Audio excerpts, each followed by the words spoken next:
Hello everyone, स्वागत है आपका अपने ही चैनल बी इंग्लिश टैंकर में। गाइज, आज जो मैं क्लास आपके लिए लेकर आई हूँ बहुत ही ज़्यादा इंपॉर्टेंट होने वाली है।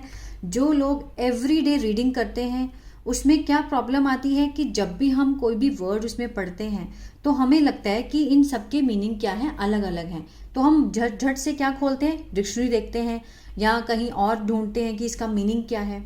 तो मैंने सर्च करके ऐसे वर्ड्स जिनके मीनिंग सारे एक जैसे हैं वो मैं एक ही शीट पर आपको अभी आज दिखाऊंगी। इसको हम प्रैक्टिस करेंगे और बहुत सारे जो कंफ्यूजन है वो आपके दूर होंगे। ठीक है। कंजंक्शन क्या होता है? कंजंक्शन होता है जो दो वाक्यों को आपस में जोड़ता है। ठीक है, उसको हम क्या बोलते हैं? कंजंक्शन, जो जोड़ने का काम करता है वाक्यों को। तो उसमें क्या है, हम अलग अलग पढ़ते हैं। जब भी हम बुक पढ़ते हैं तो हम कंफ्यूज हो जाते हैं कि इसका मीनिंग क्या है, इसका मीनिंग क्या है। मीनिंग सबका एक ही होता है, बहुत सारे वर्ड्स का मीनिंग एक होता है, लेकिन हम कंफ्यूज हो जाते हैं। तो चलिए स्टार्ट करते हैं आज की क्लास। सबसे पहला है ऑल्सो, टू या फिर एज वेल। ये कहाँ यूज होता है? पॉजिटिव वाक्यों में, लेकिन इनका मीनिंग क्या होता है? भी। इसी तरह से ईदर का मीनिंग भी होता है, लेकिन इसका यूज होता है नेगेटिव वाक्य बनाने में। इवन, इवन मीन्स, इवन का मीनिंग भी होता है, इसका नेगेटिव पॉजिटिव दोनों में यूज कर सकते हैं। क्लियर है?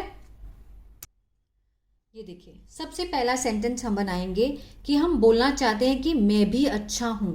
इसको हम कितने तरीकों से बोल सकते हैं, सब लगाकर देखेंगे।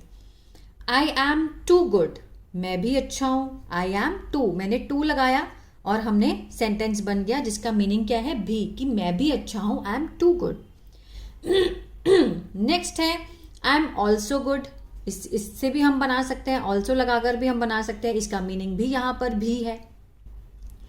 इवन आई एम गुड, कि मैं भी अच्छा हूं। इवन आई एम गुड, कि मैं भी अच्छा हूं। नेक्स्ट है I am good as well. I am good as well, कि मैं भी अच्छा हूं। इन सबका मीनिंग क्या है?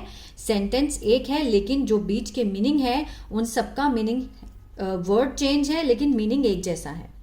मीनिंग क्या है? भी। तो इसको हमने सिर्फ रटना है, अच्छे से याद रखना है, ताकि कभी भी हम बुक पढ़े तो हम रुके ना, कंफ्यूज ना होए।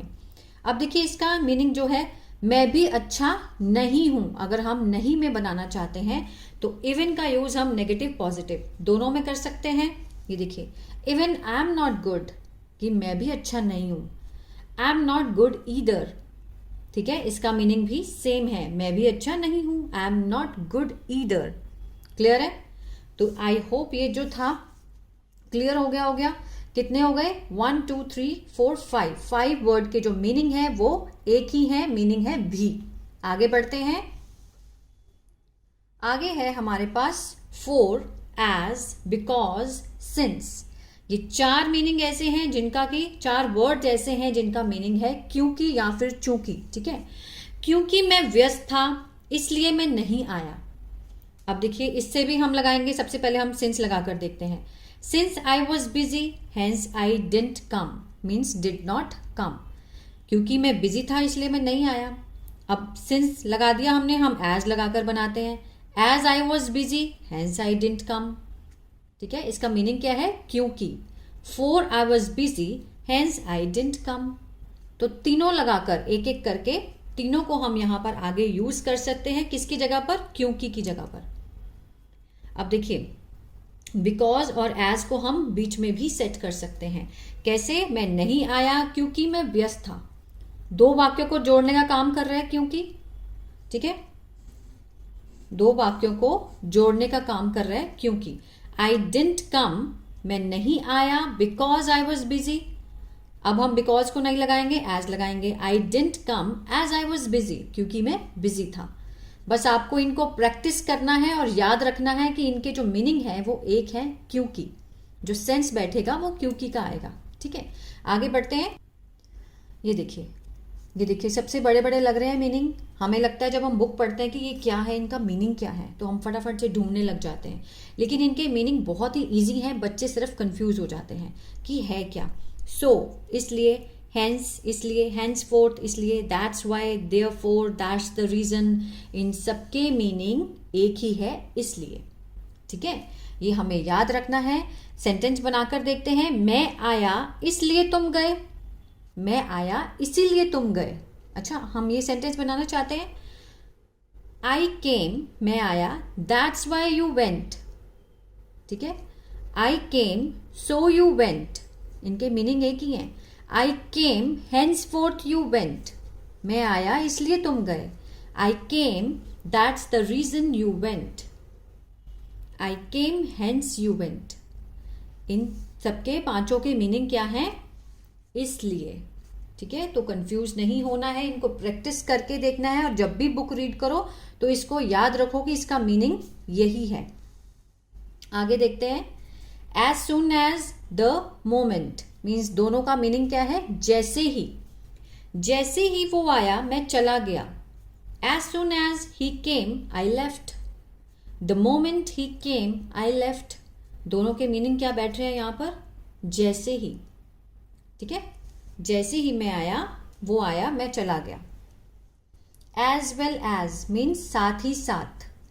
वो साथ ही साथ उसके दोस्त भी जा रहे हैं। वो और साथ ही साथ, यहां पर और आना चाहिए, वो और साथ ही साथ उसके दोस्त भी जा रहे हैं। He as well as his friends is going. अब देखिए, वो साथ ही साथ उसके दोस्त, सब्जेक्ट हमारा यहां पर क्या है? ही है, इसलिए हम यहां पर क्या लगाएंगे? Is. He as well as his friends, वो साथ ही साथ उसके दोस्त। अब यहाँ पर कायदे से कुछ बच्चे कहेंगे कि आर आना चाहिए क्योंकि ज़्यादा है, लेकिन जो सब्जेक्ट है वो क्या है हमारा? ही है, तो ही के साथ हम इज का यूज करेंगे। ठीक है, इज गोइंग, जा रहे हैं। क्लियर है? आगे बढ़ते हैं। नेक्स्ट है ऑल्दो, दो, इवन इफ, इवन दो, हालांकि, भले ही, चाहे। इन सब के मीनिंग क्या होते हैं? और ये दोनों क्या है? इनकी जोड़ी है, एक आएगा तो दूसरा भी आता है। However, still, yet, even then, then also, इसके बावजूद, तब भी, फिर भी। ठीक है, ये इनके मीनिंग है। ये क्या है? ये इसके मीनिंग है, तो इसको हमने याद रखना है। इसकी हम जितनी प्रैक्टिस करेंगे तभी हमारा जो कंफ्यूजन है वो दूर हो पाएगा। हम जितना रीडिंग करेंगे, रीडिंग में जैसे जैसे ये वर्ड्स आते जाएंगे आप उसके मीनिंग को पहचानते जाओगे। बनाकर देखते हैं। हालांकि मैं बीमार था फिर भी मैंने काम किया। Though I was unwell still I worked. दोनों का कॉम्बिनेशन है, दो और स्टिल का देखा जाए, है ना। Though I was unwell still I worked. अब देखिए इसी को हम सेम कैसे बना सकते हैं? Even if I was unwell then also I worked. फिर भी मैंने काम किया। ये बने दोनों सेंटेंस, है ना। अब देखें, हालांकि मैं गरीब हूं इसके बावजूद मैं तुम्हारी मदद करूंगा। ऑल्दो मीन्स हालांकि, मैं गरीब हूं, आई एम पुअर, येट, इसके बावजूद मीन्स फिर भी, yet I will help you. ठीक है, तो ये जो सेंटेंस है इनके कॉम्बो देखने हैं कि कौन सा क्या लगेगा। इनके मीनिंग जो है मैंने हिंदी में यहाँ पर लिख दिए, आप याद रख सकते हैं और सेंटेंस को बना कर देख सकते हैं। ठीक है, आगे बढ़ते हैं। एज इफ या फिर एज दो। एज इफ मीन्स मानो या फिर जैसे कि। तुम तो ऐसे बात करते हो जैसे कि मैं तुम्हारा दुश्मन हूं। सॉरी, तुम्हारा दुश्मन हूं। You talk in such a way as if, मानो की या फिर जैसे कि। यहां हम मानो भी लिख सकते हैं, मानो की। ठीक है, तुम तो ऐसे बात करते हो मानो कि मैं तुम्हारा दुश्मन हूं, बोलते हैं ना हम, तो हम उसको कैसे जोड़ेंगे इस सेंटेंस को? You talk in such a way as if I am your enemy. ठीक है, ये जब आप रीड करेंगे तभी आपको अच्छे से समझ आया करेगा, लेकिन आपको इसका मीनिंग पता होने चाहिए। ये आप याद कीजिए, प्रैक्टिस कीजिए, उसी से होगा। आगे बढ़ते हैं। आगे है ईदर और, या तो ये या तो वो। ईदर और का यूज हम क्या करते हैं? दो चीजों के कॉम्बिनेशन में, या तो ये या फिर या तो वो। या तुम खाओ या मुझे खाने दो, बोलते हैं ना हम जब भी हम नॉर्मली बात करते हैं किसी से, तो ये सेंटेंस हम कई बार यूज करते हैं। तो हम कैसे करेंगे?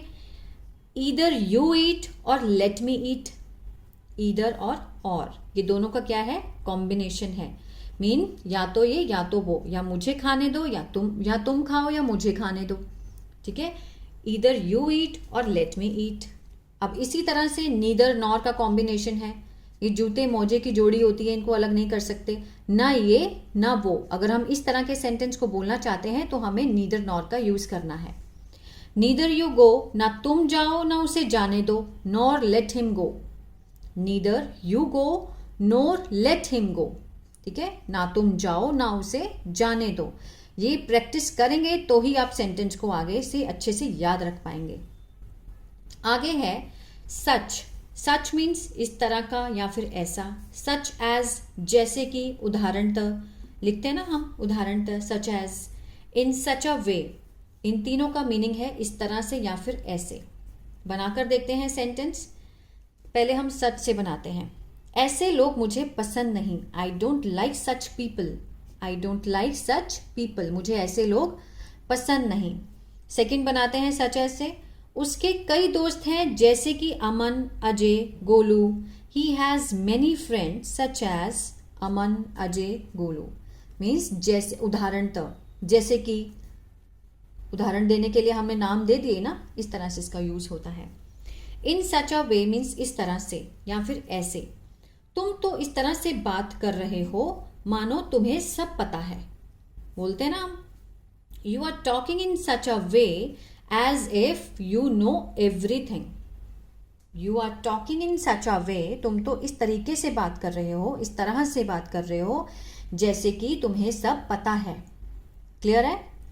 तो इनका यूज आप करके देखिए। मैं तो कहूंगी एवरी डे आप एक पेज की रीडिंग हर रोज करें, जिसमें आपको नए नए स्ट्रक्चर्स मिले, उनको आप चेक करें, इनके मीनिंग क्या है, जो जिससे कि आपको हमेशा याद रहेगा।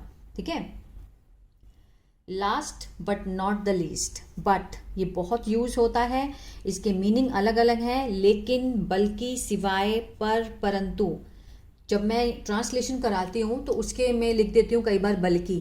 तो बच्चे क्वेश्चन करते हैं कि मैम इसका मीनिंग तो परंतु होता है, आपने बल्कि क्यों लिखा? इसीलिए मैं सारे एक ही जगह लेकर आई हूँ, क्योंकि इनके जो मीनिंग है वो सारे एक ही हैं। ठीक है। बट का यूज हम लेकिन, पर, परंतु के रूप में करेंगे। पहले, वह बहुत अच्छा है लेकिन वह शरारती है।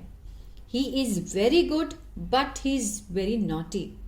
ठीक है। He is very good but he is very naughty. अब यहाँ पे हम पर, परंतु कुछ भी लगा सकते हैं, जो भी आए उसका आंसर क्या होगा? बट होगा।